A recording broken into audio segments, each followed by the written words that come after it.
All right. Ready? Ready, one, two.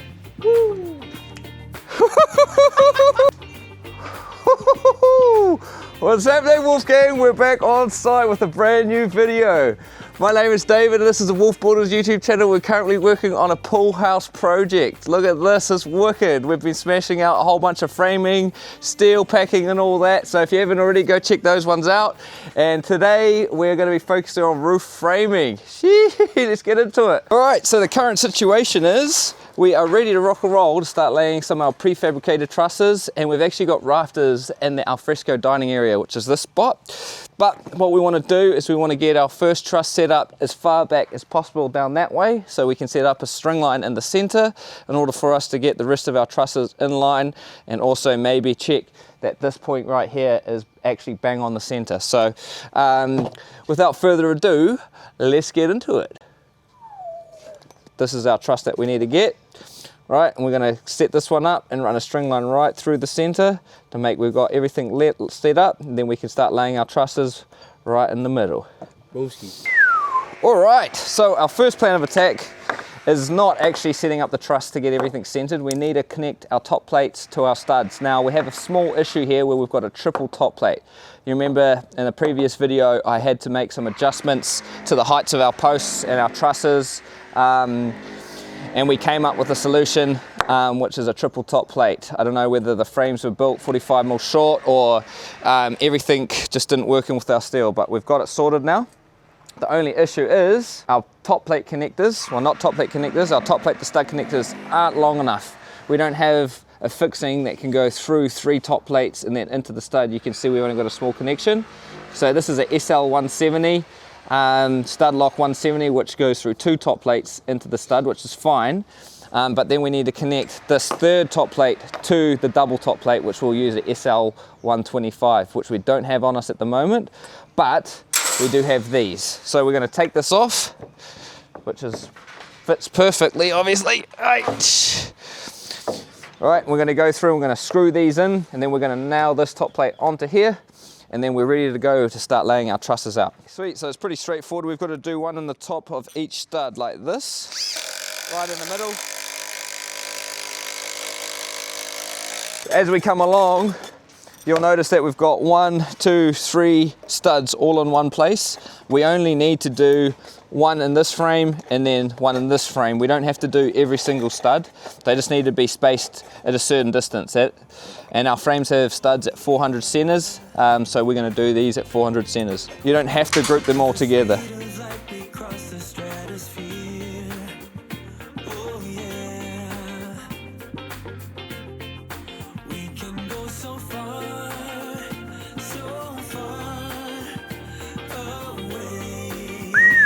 All right, we're pretty much ready to rock and roll, start sticking up our trusses. But what I did notice is we have a small deviation between our top plates here. So I've set the laser level up, and I want to check my heights exactly where my trusses meet. So that's going to give us a chance to pack up our trusses before they go in, and that way we can get a nice dead flat plane along this edge and along that edge. Now it's only on this side that I've got this deviation, and I've checked all the way through, and it's really only this spot. I think just the frame's a little bit lower, or whatever happens, it happens with timber. So we're going to go through and pack that out just to make sure. Yes, we're going to pack those up just so we've got things nice and perfect. Now another thing is our truss actually comes flying right through here. So we've got a bloody roof in our way, and we want to start with the furthest truss away from the other end. That way we can get a nice perfect line through the center. So we're just going to dismantle this first and then pack these, and we can get a truss up. What do you reckon? Yep. So a little bit of playing around this morning doing all this little stuff, but preparation is key in order for us to get things nice and perfect every time. We're going to use a ladder. We're probably going to need I got my nips. I just want to almost like chalk a line, like just on top, so I know where I cut with my nipper. Nah, I keep going up. Maybe about there. Beautiful.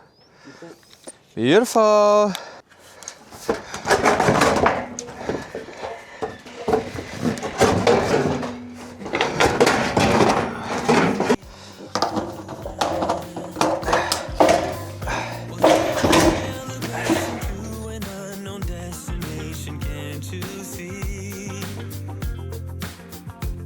can see us breaking down the barrier. Oh yeah. With the speed of light we cross the stratosphere. Oh yeah. We can go so far, so far. Oh, mate. That's freaking primo.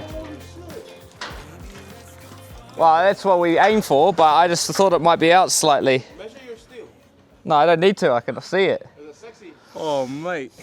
Cool. Yeah. Oh, good. Sweet. Okay. Just hold it there for a sec. Yep. Sweet. Do you want to mark your 150 and screw another one of those on? Sweet. Yep. Cool. Okay, you want to line your apex up? Okay. Come to Fabian like nothing. Like, oh, too much. Fabian, hit it back. Sweet. It's way lower. Yeah, I think we're going to get that. I have a feeling that Fabian, have you got a measurement on yours? Like, did you have like a plus or a minus or something? Oh, +1. Just +1? Yeah. Good. Sweet. So do you got any DPC on your side or nah? I got almost. Okay. Just stick one underneath it. Like, I want it to be in the center as my... Yeah. I don't know where my mark is. I don't get it. Oh, there. On the right side, yeah. That's side A.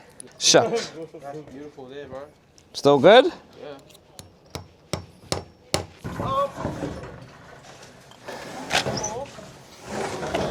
Oi. You alright?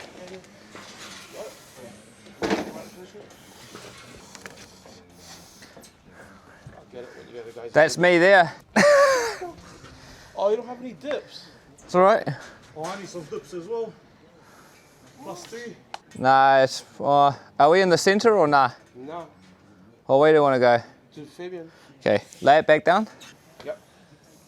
Holding it.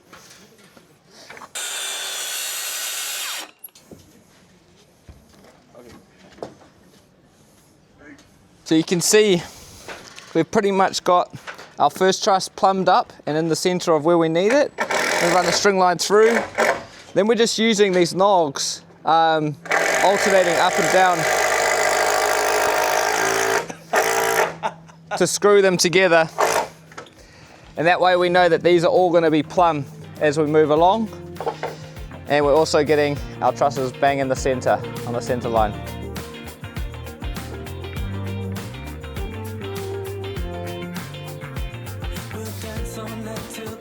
Far out, all our trusses pretty much work really, really nicely. One of our trusses is a slightly low. You can see that there's a 10mm gap between the apex of our truss and the string line. The rest of them are within a mil, which is really neat. The reason being is this truss is built slightly different. You can see where it joins on our top cord, there's a kink that kinks down. So that's a pretty easy fix. We just cleat a 4x2 onto the edge of that when we're doing our apex to keep it nice and straight.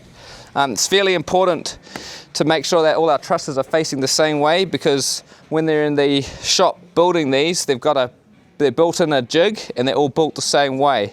So what I mean by that is all my tail ends with this green spray paint are all on the same side. If I turned it around, put it on the other way, could have compounding issues. Shucks, bro. Bro, check out, bro, get your freaking tape measure checked. Do you want me to take it to the doctor? And last things last is it's actually really important to have this apex line perfect, because if we pushed one of these trusses one way off our center line up the top, it's going to be out of plane with all the rest. So it's a good way to set that thing up. Okay, onto our rafters. I can't believe you'll ratchet ass to me like that, bro. With my 1200, you got my 1200 level, eh?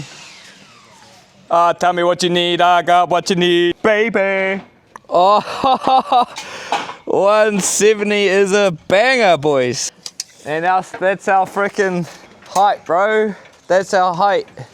Don't at me. Bro, I'm copping it today, hey?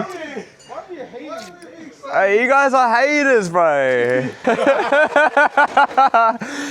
Oh, gotta cop it sometimes, eh? Sorry, bro. Don't be sorry, bro. Just, you know, just remember your apprenticeship assessment's coming up again, eh?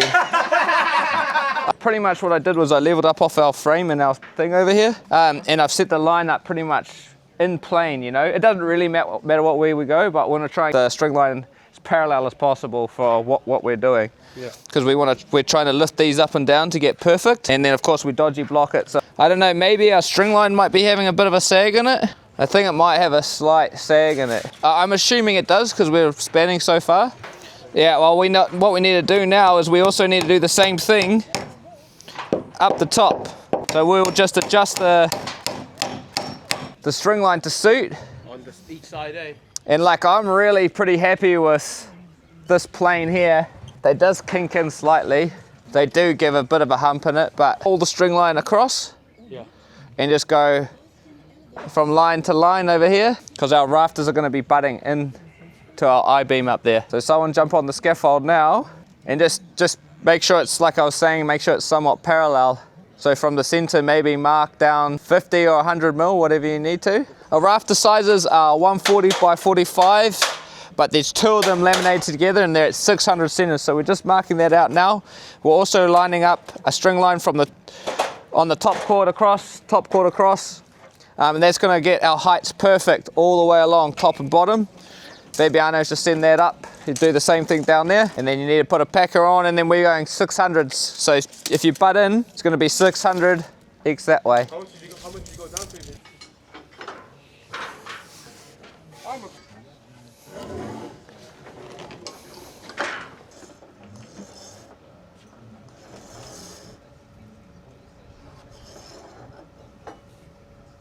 Was that sexy? Huh?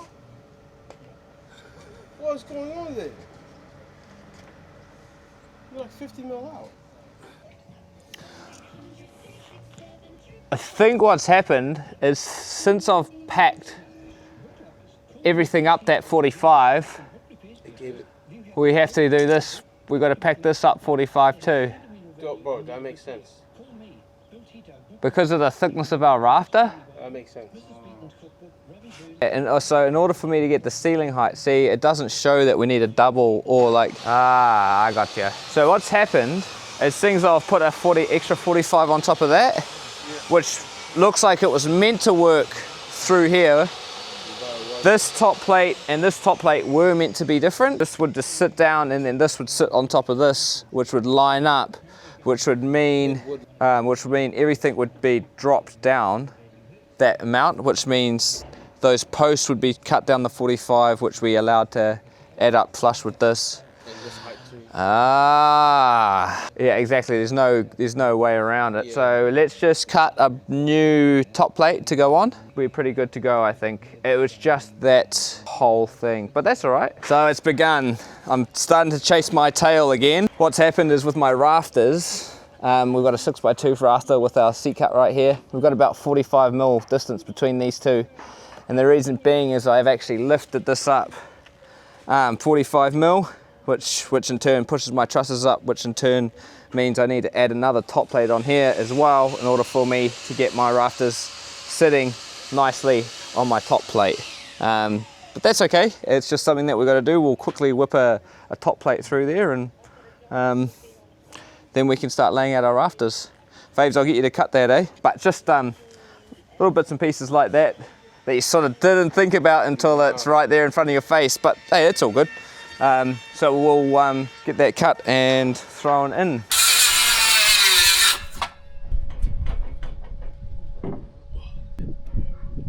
I'll just do 10 anyway. How was that? Yeah, well, you're going to be good, eh?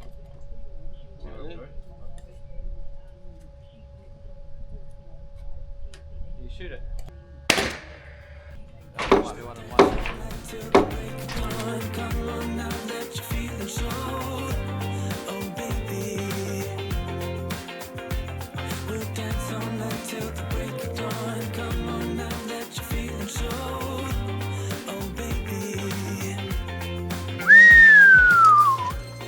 All right, look at that. I just got back to site and the boys have freaking smashed up some rafters this morning. Holy heck. Look at that. We are freaking pretty much finished roof framing. Psych, but we got all the fun part up, hey? We smashed it. So what we're gonna do now is we're actually gonna laminate these rafters together every 600-ish with 3 nails, which we're gonna do, and then we can start setting up for some purlins. So yeah, we've actually come through and smashed it quite a bit actually. I'm pretty stoked with the progress. I've been having a series of events that has happened since I've pushed all the trusses up, which we knew was going to happen, but it just keeps flowing and flowing and flowing on. I might as well show you now. So pretty much what's happened is we've had to push all our trusses up about 45 mil in order for us to get a batten underneath our bottom cord so we can get a nice flush ceiling into the existing building here. So we've gone through and we've had to do a triple top plate, which means we've got to add additional fixings in. We've had to add another one over there too, which is fine. But then we've also got the issue with our feet not lining up. But I've finally solved the problem, which is really cool. We're going to have to put some extensions on the end of our trusses up through here and along so we can push our feet line out because our plane is coming down in order for us to meet in with our existing fascia board so we can have a nice line all the way through. So originally we've got 300 mil feet, but now we're going to be moving out to a 430 mil feet along this side, which is, hey, at the end of the day, it is what it is, but we're still chasing tails. Literally, we're gonna have to go through and cut and cleat all these on, frame our feet out a little bit different than we originally planned, because we would have just gone through a nogs between here, but now we're pulling out and then we're gonna be doing some full framing. So it's a bit of a rigmarole just for that one little detail, which is a shame, but at the end of the day, it is what it is, and we just make do with what we got until it's gone. Then you pay paradise and put a parking lot. So the plan for the rest of the day is just for us to lay out some purlins. What we want to do is we want to divide the distance from the apex to the end of our roof line and divide that up evenly, so when the roof goes on, our screw lines are evenly spaced all the way up. So we'll go ahead and do that now. The best way to do it is get the distance between your 2 purlins, add the thickness of your purlin, which we're using a 90 by 45, and then divide that by the amount of spaces you need. And normally we do them at 900 centers max, so we just get the number closest to that, and that should do us very nicely.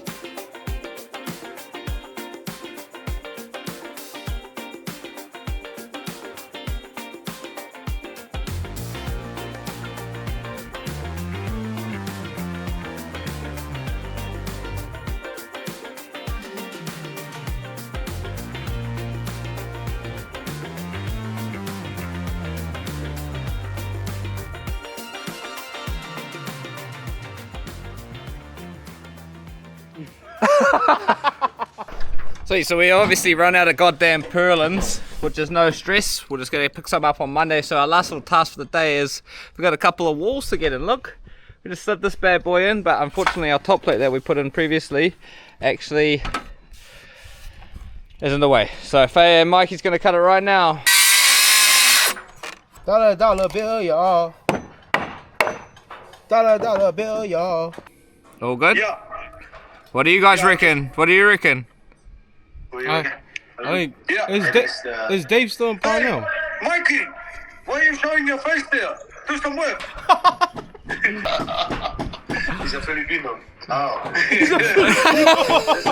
I've got a bit to get this bad boy in, but at the end of the day, it's the end of the day. Had to lift some of these purlins up. This one's a little bit different, but we got her up in it. So, yeah, we'll see you in the morning. Another great week in the books. Frickin' smashed it. Yippee!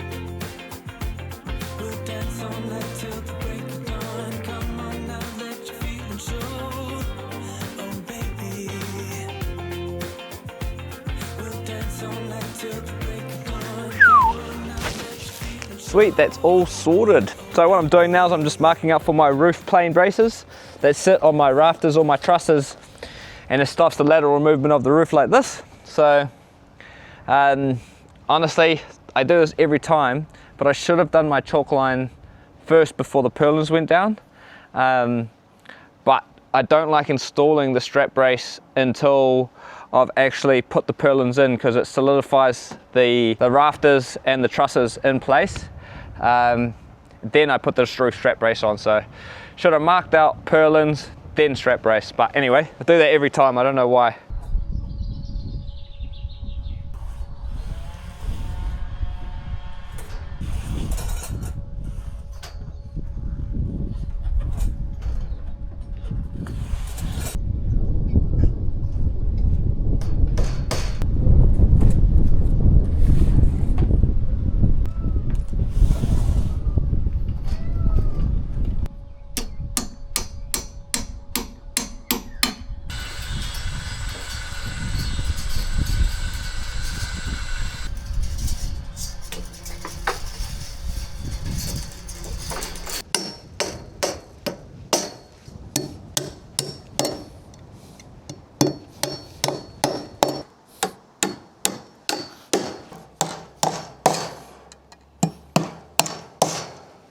So with these roof strap braces, we need to make sure that both our ends are fixed off before we go through and put our tensioner on. That tensions the strap brace and makes it a lot tighter, i.e. the tension. So just, it's got a little pin that you stick in through here, but first of all you got to stick it over the strap, push it through, and then push it down like that. Alright, should be about that much pressure, and that should tighten it up. So once the tension is on, we can actually connect the strap bracing to our rafters or our trusses. Just 3 in each connecting point. That's how you do the roof strap braces.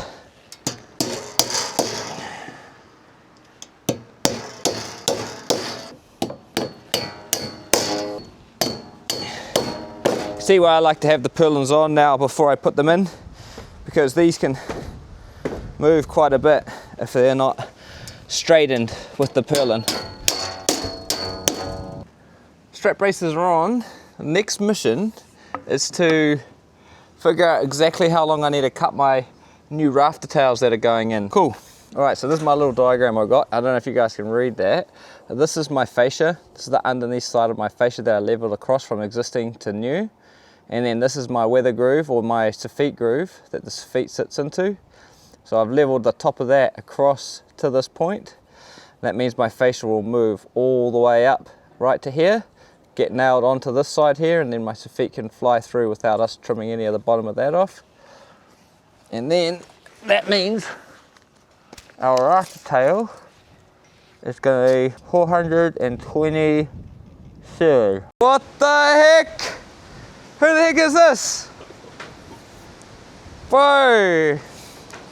As you can see, we've made great progress on this roof, and we didn't film it because we had no storage space on our frickin' memory cards, so we had to get Big Dog Mikey to go and get a whole bunch of new storage for us.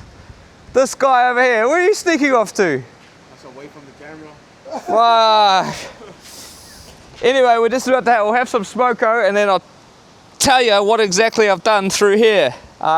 Just wanted to show you that we stuffed up again. Alright, we've just friggin' finished our smoko. I'm going to explain exactly what I've done. Now, a task like this can seem quite daunting, especially for like the young fellas, I guess. It's still a little bit daunting for me. But pretty much, where did we leave off? We got our apex point nice and set up, ready to rock and roll. And then what we did is we removed any of the purlins and stuff that was in our way, because our saddle trusses need to sit hard down on the existing trusses, or these are actually rafters, need to sit hard down on that. So we set up our apex line, got rid of everything. Then what we've done is I've grabbed the smallest saddle truss, and let's just say my string line snapped, but it was running right the way through here. I set this up sitting on top of these rafters, and I lined this apex point up with the string line so I could get it almost square with the rest of these trusses down there. Now it's not going to be completely perfect, but it's a good way to make sure that you've got your saddle truss lining up correctly. Then what I did is I sort of adjusted it backwards and forwards and up and down to make sure the apex is nice and at the correct height. And I just marked the back side of the truss, saddle truss. And then I've cut some wedges in the same plane as the roof line. So when I go to sit my saddle truss back on, I can actually freely move it on a flat surface. Makes it a little bit easier. So I did that with the same thing with this saddle truss. Again, got it in the center and backwards and forwards, and then I put a couple of wedges in, you can see that. And then this one here is going to be a little bit harder to get parallel with the existing trusses. So again, I just put some marks, and then what I did is I just literally hooked over the truss that's fixed in place there and paralleled this one in line. So we've got our apexes in and they're parallel. That means I'm probably going to have a pretty decent roof plane coming through here. The next step is to, again, it's hard to see, but I removed the purlins and stuff like that, and I installed a nog at the correct height of our apex point right through here. And what this is going to do is this point right here is going to give me a good indication of exactly where my valleys need to go. And then I run a string line and run through. So what I'll do is I'll show you what I did on this side over here, just to make it a little bit easier for us. So we'll do that right now. Creating the valley is trying to get the two planes to meet up perfectly in the middle through here. That way the valley board, the valley flashing is going to be nice and straight all the way through. So if I go through now, we've got this sorted. Just grab my string line. So I got my string line set up right at the apex point there. I'm gonna work my way down. It's so sketchy. You think that netting would help you, but it doesn't. So you can see here, lads, you guys can see that. What I'm trying to do is I'm trying to meet this roof plane with this roof plane with my string line and get them to touch in the middle. So technically this point right here should be pretty good, but it looks really good. Just touching on those, nice and straight. Just put it there. So I want to cut this purlin out of the way so my valley board can fly right through. Something weird's happening here where my feet framing is actually higher than the edge of my rafter point tail, which doesn't make too much sense. Still got to cut it out of the way anyway. We'll just go from there.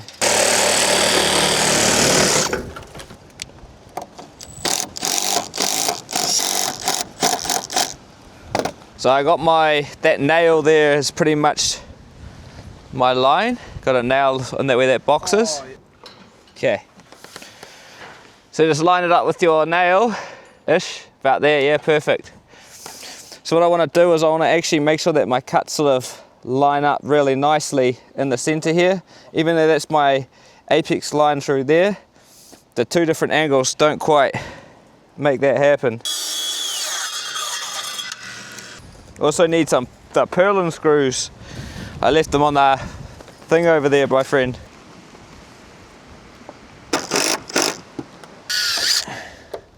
Now you'll see I've gone off the line here. The reason being is I'm actually trying to line this top point up. Because we're on a plane, the back edge shouldn't line up with the middle. It should be the top edge of the valley board.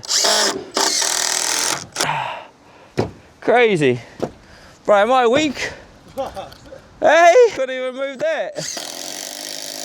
You're a sucker, bro.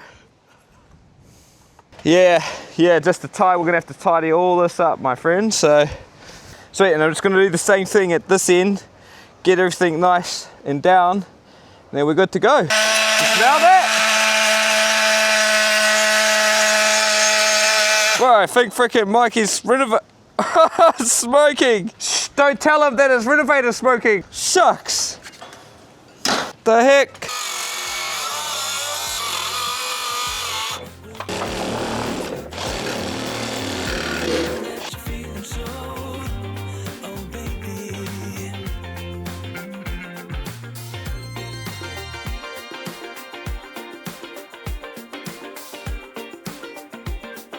tied into the roof. Got our valley sorted.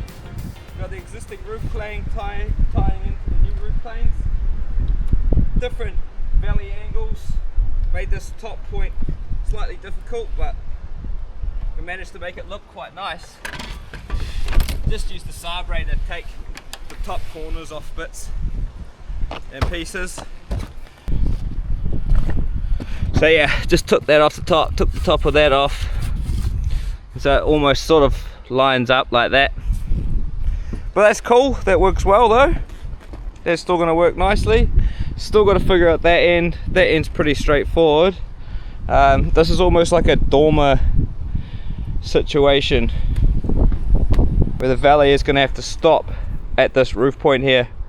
And figuring all this out is going to be a bit of fun, so we'll probably attack that tomorrow. I just want to make sure that I've got everything nice and watertight right now.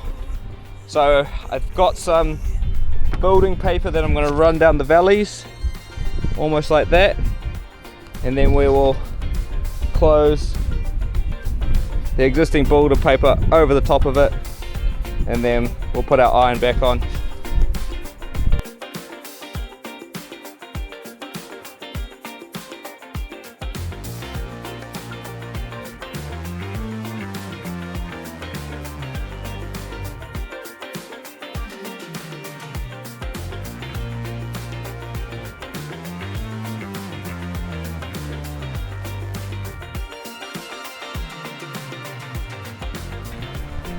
What the heck is this?